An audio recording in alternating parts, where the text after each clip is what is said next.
Salmo 68, versículo 1 ao 6.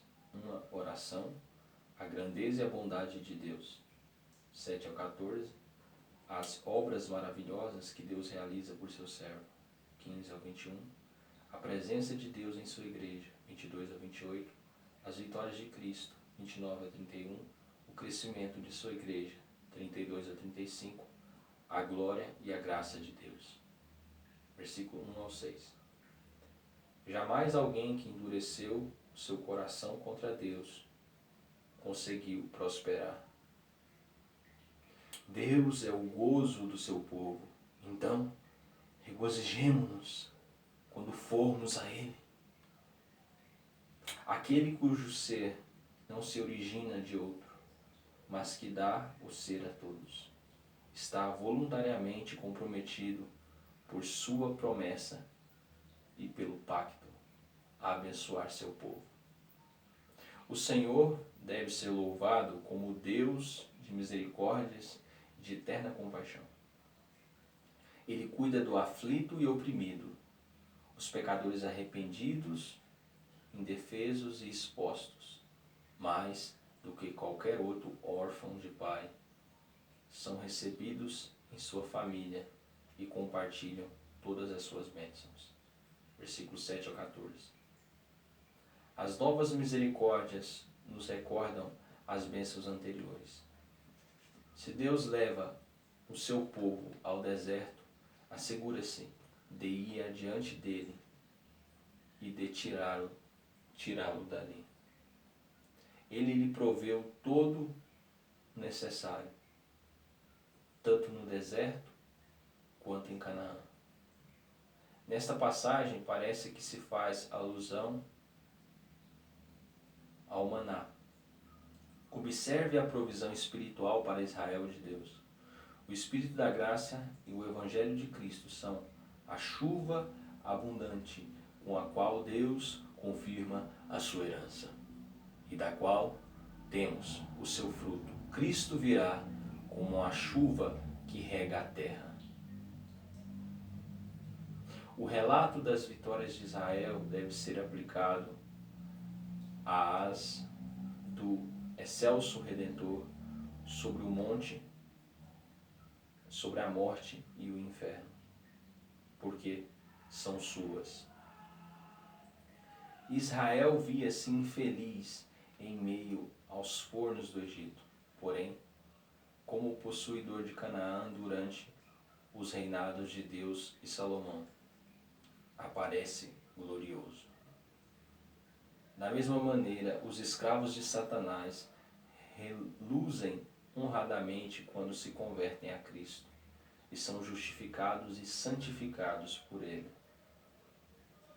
Quando chegarem ao céu, desaparecerão todos os resquícios de seu estado pecador. Serão como as asas de pombas cobertas com prata, e suas penas como de ouro. A completa salvação embranquece como a neve os que eram vis e asquerosos, devido à culpa e à corrupção do pecado. Versículos 15 ao 21. Aqui é feita alusão à ascensão de Cristo. E esta é aplicada à passagem em Efésios 4:8. Como compra através de sua morte. Ele recebeu os dons necessários para a conversão dos pecadores e a salvação dos crentes.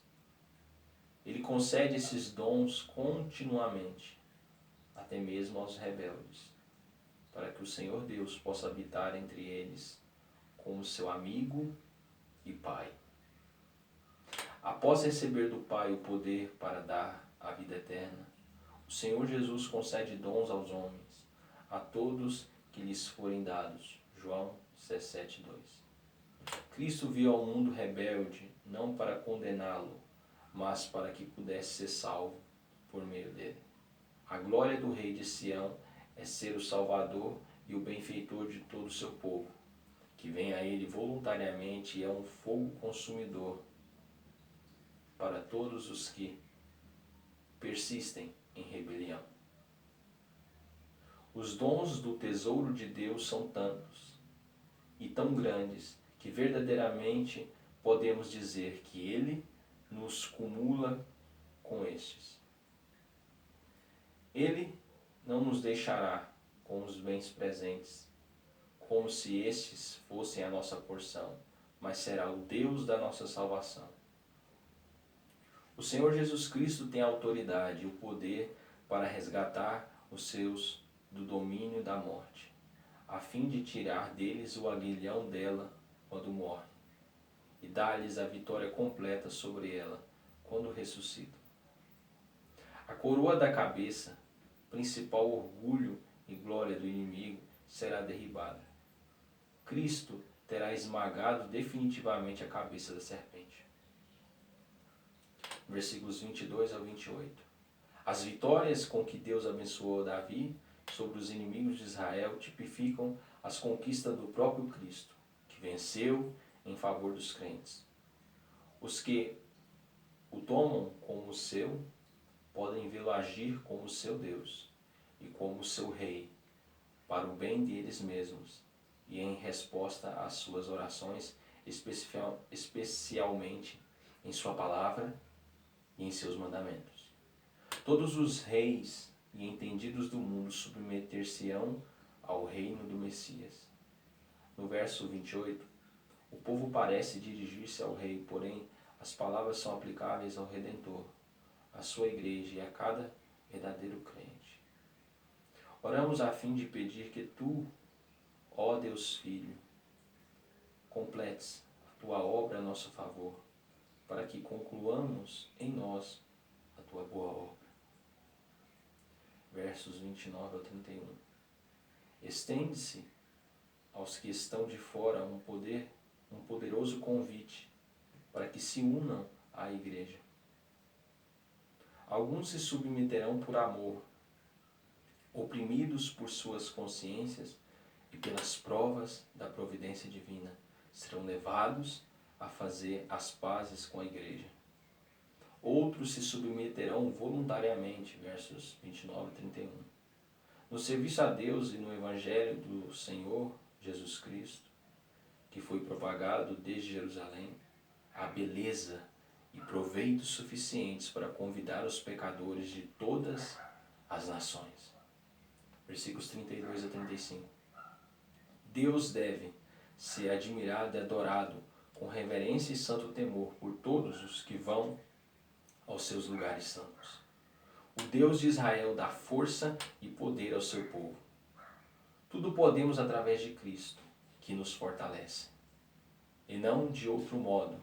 Portanto, Ele deve ter a glória de tudo o que fizermos, com a nossa humilde gratidão por capacitar-nos para fazê-lo e por aceitar a obra de suas mãos em nós.